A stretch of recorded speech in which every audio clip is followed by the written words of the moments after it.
बीड जिल्ह्यात नेमकं चाललंय तरी काय असा सवाल आता पुन्हा एकदा उपस्थित होते।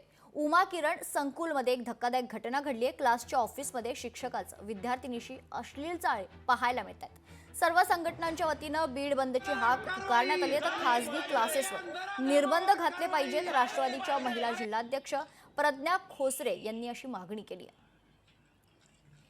समाजामध्ये सगळ्याच मुली तिथे शिकण्यासाठी जातात। जवळजवळ तिथं मुलींची संख्या 100 ते 150 मुलींची संख्या असेल आणि प्रत्येक मुलीवर जर असं आता एका मुलीने तोंड उघडलं, तिनं आवाज उठवला, पण अशा कित्येक मुलींवर अन्याय अत्याचार होत असतील, ते सर्वांचाच आवाज उठला पाहिजे। या संदर्भामध्ये पोलीस प्रशासनाला मी आता पोलीस अधीक्षक साहेबांना मी भेटणारच आहे।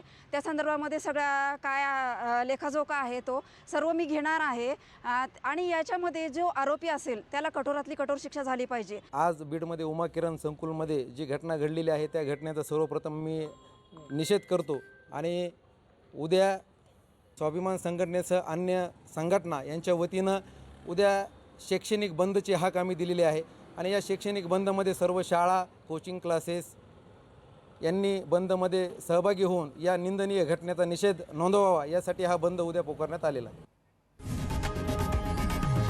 लोकशाही मराठी ऐका, पहा, जागरूक रहा।